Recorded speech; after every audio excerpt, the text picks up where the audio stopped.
様方登場だよい。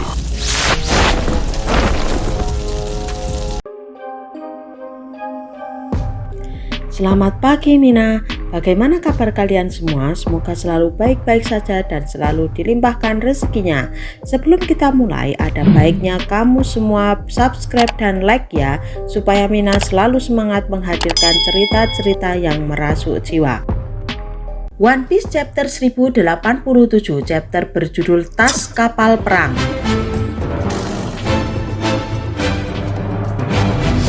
Tentunya judul kali ini sangat merujuk pada masa lalu Garp dan Aokiji yang mana mereka berdua merupakan guru dan murid. Mereka berdua menjadikan sebuah kapal sebagai samsak dalam latihannya. Di dalam chapter kali ini mendapatkan sampul cover request dari nakama yang bernama Hisahan Kaitaku. Digambarkan bahwa Es sedang menghangatkan air untuk mandi kapibara. Dia juga terlihat menyulutkan api untuk cerutu si kapibara dan mereka terlihat bahagia. Yahoo Mina, lanjut kita masuk ke pembahasan chapter 1087. Tanpa ghosting lagi, siapkan kopimu, mari kita arungi. Awal chapter langsung kita dibawa ke pesisir tempat pembuangan kapal angkatan laut. Terlihat di sana ada Brenu, Full Body dan Jango. Jango berkata sambil melihat kapal perang angkatan laut yang sudah hancur berantakan. Hah? Kapal samsak? Brenu menjawab, ya, itu kapal perang angkatan laut yang dijadikan sebagai pengganti samsak. Kapal di tempat pembuangan ini sering dipukul. Full Body menyela, oleh siapa? Brenu kembali menjawab, oleh wakil Admiral Garp sewaktu dia masih muda. Itulah rutinitas sehari-harinya selama beberapa dekade ini, bahkan sampai sekarang. Jango kaget, apa? Sampai sekarang? Full Body pun kembali bertanya, kenapa di sini ada dua kapal perang yang penyok dan hancur? Brenu meneruskan, yang satunya untuk muridnya, yaitu mantan Admiral Aokiji. Mereka memiliki aturan dalam latihan mereka. Mereka tidak boleh memukul menggunakan haki atau kekuatan buah iblis. Kekuatan para pahlawan ini tidak didapat begitu saja. Mereka selalu giat berlatih. Dan panel berpindah ke Pulau Hashinosu. Diperlihatkan San Juan Wolf yang memiliki tubuh raksasa ini tidak ada apa-apanya di depan Garp. Dia dihempaskan dengan pukulan Garp sehingga keluar dari Pulau Hashinosu dan tenggelam dalam lautan. Rekannya pun meminta untuk cepat menyelamatkan San Juan Wolf karena kalau tidak dia akan mati kehabisan nafas di dalam air laut. Kita bisa melihat betapa menakutkannya kekuatan kakek Garp ini.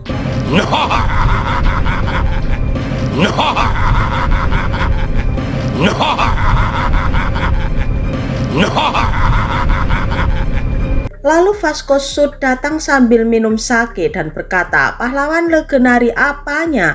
Sontak dia berlari menuju ke arah Garp untuk menyerangnya dan mengeluarkan teknik Sugoruko.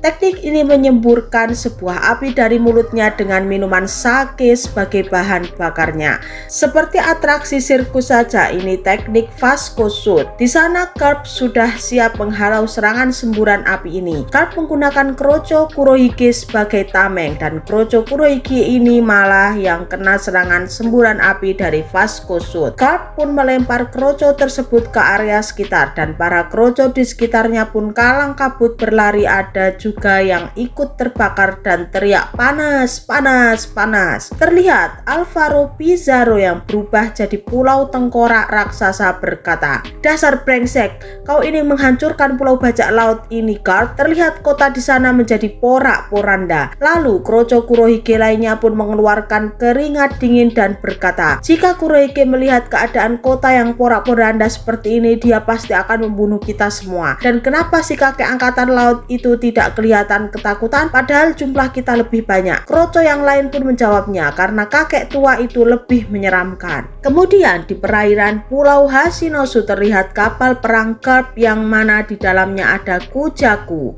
Kujaku pun menelpon Garp, lapor, Wakil Admiral Karp, para warga yang ditawan dan para pasukan marin yang terluka semuanya sudah di atas kapal dan bersiap dibawa berlayar. Terlihat di dalam kapal Tashigi sedang memeluk Hibari yang membeku karena serang Aokiji. Di sana Tashigi meminta semua orang yang membeku segera dicairkan namun dengan hati-hati. Dan para warga yang ditawan bertanya apakah Kapten Koby baik-baik saja. Kemudian Kujaku memberitahukan kepada Karp bahwa kita bisa berangkat berlayar kapan saja.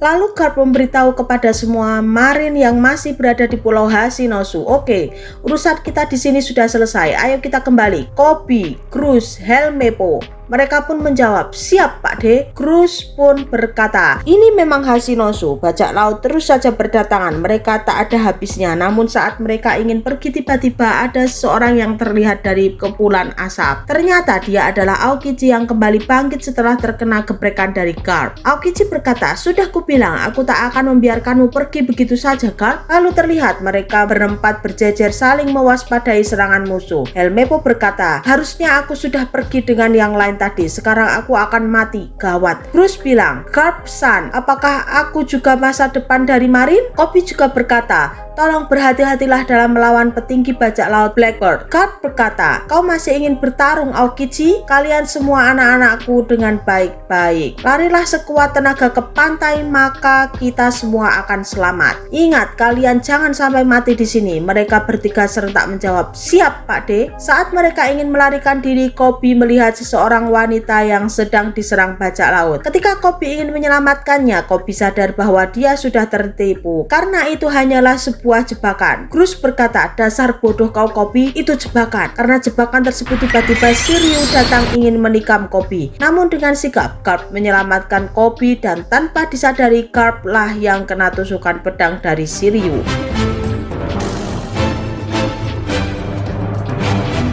Tusukan ini membuat luka pada tubuh Karp bertambah sangat parah. Namun Karp tidak tinggal diam. Dia langsung memberikan bogem mentah yang mendarat di muka Shiryu hingga Shiryu nyungsep ke dalam tanah. Karp pun terlihat kaget karena yang menusuknya tadi adalah kriminal dari Impel Down. Semua terlihat panik melihat kejadian tersebut, terutama Helmeppo, Cruz, dan Koby. Koby pun meminta maaf pada Karp, namun Karp bilang memang dari pertama dia sudah mengincarku. Ketika melihat kondisi tubuh Karp mulai melemah karena efek tusukan pedang dari Shiryu, para pejabat bajak laut langsung berlarian menuju ke arah Karp untuk menyerangnya. Mereka ingin membunuhnya dengan iming-iming imbalan bayaran dari bounty yang diberikan Crossquill.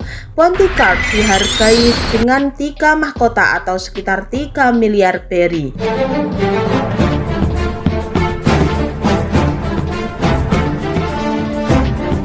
Dan tanpa basa-basi Aokiji langsung menyerang Karp. Dia berkata, "Minggir kalian para cecunguk lemah, walaupun kalian menahan Kai dan tangannya, cecunguk seperti kalian masih tak akan bisa untuk membunuhnya." Aokiji langsung mengeluarkan teknik Ace Golf. Dan kita diperlihatkan kilas balik kecil antara Aokiji muda dan Karp, di mana mereka dulu sama-sama berlatih di tempat pembuangan kapal angkatan laut. Terlihat beberapa perbincangan menarik di antara mereka. Karp berkata, "Mengangkatmu menjadi muridku, jangan merusak kebebasanku. Belajar saja dari instruktur marin." Aokiji berkata, "Aku sudah mempelajari semua yang marin ajarkan. Aku mengincar jabatan yang lebih tinggi lagi, jadi tolong, angkat aku jadi muridmu."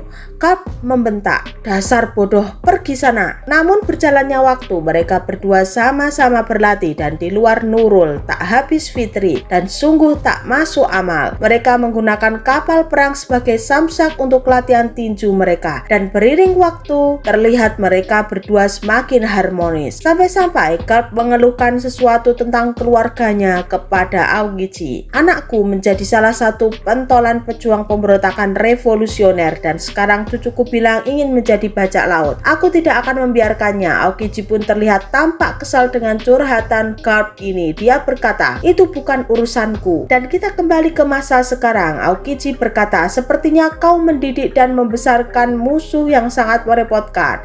Karp menjawab, "Kau salah sangka, dasar murid bodoh." Lalu terlihat tinju antar keduanya pun mendarat ke muka mereka masing-masing. Tinju mereka dilapisi dengan haki tingkat tinggi sehingga menimbulkan daya hancur ledakan ledakan yang kuat serta efek kilat hitam yang menyambar-nyambar. Alhasil keduanya terpental jauh delosor ke tanah. Dan di akhir chapter ini Alvaro Pizarro berkata, harapan kalian untuk kabur dari sini sangatlah kecil, dasar brengsek. Ini adalah pulaunya bajak laut. Jika kalian berani mengusiknya maka akan keluar banyak bajak laut. Kau kira kapalmu yang berada di laut ini aman?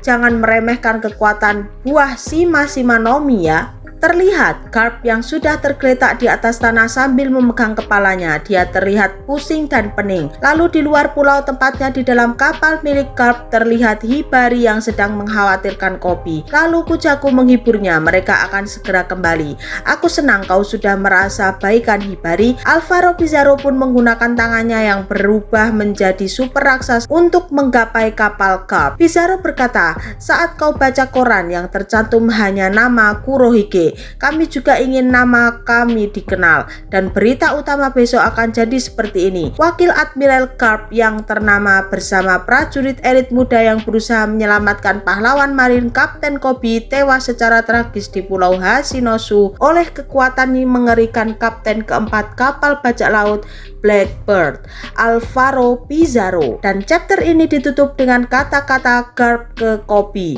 Garp berkata, Kobe, jangan termakan emosi, keadilan pasti akan menang.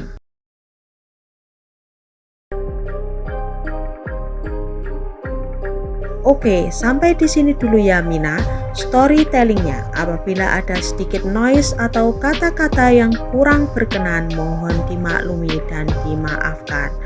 Terus dukung channel Mina Ona ini supaya bisa berkembang dan menyuguhkan kopi-kopi hangat untuk kalian semua. Terus subscribe dan nyalakan loncengnya. Salam Mina.